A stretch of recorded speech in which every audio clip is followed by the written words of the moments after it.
Jangankan rakyat yang geram, saya juga geram. Ya, saya juga geram masalah korupsi ini karena saya mengerti bahwa jangankan rakyat yang geram, saya juga geram. Ya, saya juga geram masalah korupsi ini karena saya mengerti bahwa sumber daya kita sangat besar, resources sangat besar, dan terjadi kasarnya adalah perampokan lah. Saya bisa harus dikatakan apa nih, perampokan kan. Dan perampokan itu kadang-kadang pakai cara-cara yang sok legal, iya kan? Jadi kalau dicek tidak ada pelanggaran, iya kan? Tender sudah diatur, siapapun pemenangnya. Kadang-kadang tender itu diam-diam tidak diumumkan, atau diumumkan hari Selasa jam 10, tak tutup udah jam 2 udah tutup, ya kan? Tak, yang masuk 3 penawaran semua related, orang yang sama, udahlah. Seperti akal-akalan. Benar kan? Ini praktek sudah terjadi. Ya ini kan dari segi hukum tidak salah. Satu, geram. Jaksa Agung juga kadang-kadang geram, Pak. Kita sudah tangkap, kita sudah ungkap, sudah berhasil menang di pengadilan negeri. Dia naik banding, kita menang. Terus Mahkamah Agung PK selesai, kita dikalahkan. Jadi ini masalah ya. Jadi langkah saya dalam waktu dekat saya sudah suruh hitung Menteri Keuangan ya dengan Menseknek. Saya ingin naikin gaji semua hakim. Saya ingin naikin gaji skala signifikan semua hakim. Saya hitung-hitung mampu kita. Ya jadi memang apa ya, hasil efisiensi gitu. Kalau tidak salah ya, untuk meningkatkan signifikan semua hakim mungkin butuh 12 triliun ya. Nggak sampai 20 triliun. Penghematan perjalanan dinas ke luar negeri bisa naikin gaji seluruh Indonesia, semua gaji, dan signifikan.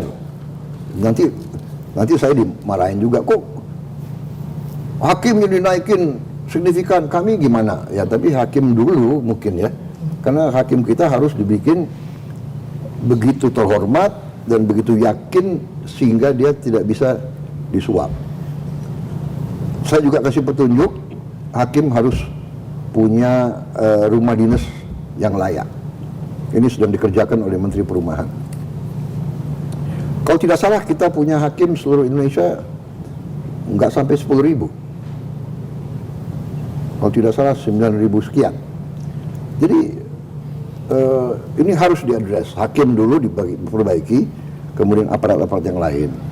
Jadi saya sangat sependapat. Jadi pertama yudikatif kita harus kita bersihkan, perkuat, dan ya maksud saya ya, karena kita tahu penjara kadang-kadang dengan kekuatan uang dia tiap malam bisa keluar jalan-jalan. Meskipun ada di pulau terpencil, kalau ada uang bisa disuap, Pak. Kalau di pulau kecil kan susah dia mau keluar. Tapi bisa sewa helikopter. Oh nggak bisa. Pulau mana gitu kan. Ini sedang kita cari gitu loh, tempatnya, pulaunya gitu. Saya diusulkan ada pulau lepas pantai Banten. Wah ini terlalu dekat. Iya kan? Pakai perahu bisa ada yang datang antar bakmi Gajah Mada mungkin. Nah, jadi itu salah satu ya. Nah, masalah dimiskinkan, saya berpendapat begini, makanya saya mau negosiasi selalu ya. Kembalikan yang kau curi, tapi memang susah gitu. Iya kan? Karena secara sifat manusia mungkin dia nggak mau ngaku, ya kan? Jadi pertama harus dikasih kesempatan. Jadi apa yang kerugian negara yang dia timbulkan ya harus dikembalikan. Makanya aset-aset pantas kalau negara itu menyita. Tapi kita juga harus adil kepada anak istrinya. Kalau ada aset yang sudah milik dia sebelum dia menjabat umpamanya atau sudah ya nanti para ahli hukum suruh bahas apakah adil anaknya menderita juga gitu. Iya kan? Karena dosa seorang tua sebetulnya kan tidak boleh diturunkan ke anaknya, kira-kira kan begitu. Tapi ini saya minta masukan dari ahli-ahli hukum. Hanya memang benar harus ada suatu sikap jera, karena kadang-kadang dengan kekuatan uang, okelah aku ditangkap, okelah aku masuk pengadilan, paling saya dikasih 6 tahun, nanti 6 tahun saya jalankan 3 tahun, habis itu saya keluar. Ya. Dan selama 3 tahun saya juga nanti bisa saya sogok pejabat ini pejabat itu sehingga saya mungkin tiap 5 hari saya keluar. Iya kan? Jadi ini masalah gitu loh. Jadi saya memang mengatakan ke aparat hukum, kalau hakim kasih vonis yang tidak masuk akal, yang menyakiti rasa adil rakyat, kita naik banding. Dan kita berhasil berapa kali, iya kan? Benar nggak? Ada kasus berapa triliun dia hilangkan, hanya dapat berapa tahun itu? Ya. Harvey Muiz, Pak. Iya. Dan ada yang lebih parah, ada yang lolos sama sekali. Ini saya suruh kejar ini delik-delik hukumnya. Jadi ini masalah serius. Ini benar. Rakyat geram, jangan rakyat geram. Saya yakin kalian semua geram semua. Kalian mengerti, ya kan? We are not stupid, benar nggak? Kalau kasus dia hilangkan 100 triliun, dapat 6 tahun, ini kan nggak masuk akal. Iya kan? Jadi saya sangat sependapat ya, hukuman mati. Pada prinsipnya ya sebenarnya kalau bisa kita tidak hukuman mati. Karena hukuman mati itu final.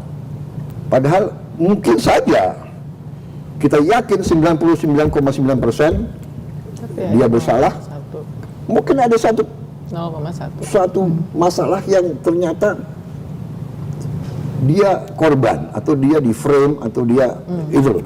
Kalau hukum mati final, kita nggak bisa hidupkan dia kembali, ya kan?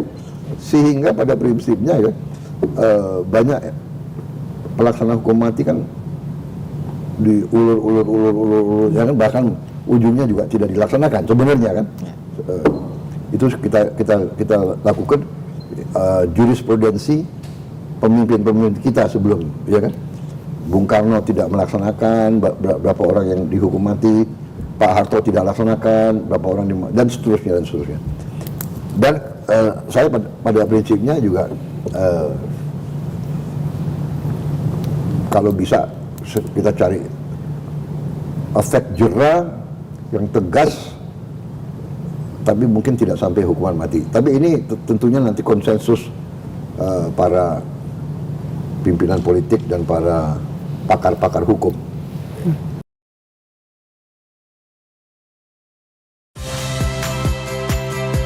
Saya Friska Clarissa. Saksikan program-program Kompas TV melalui siaran digital, pay TV, dan media streaming lainnya. Kompas TV, independen, terpercaya.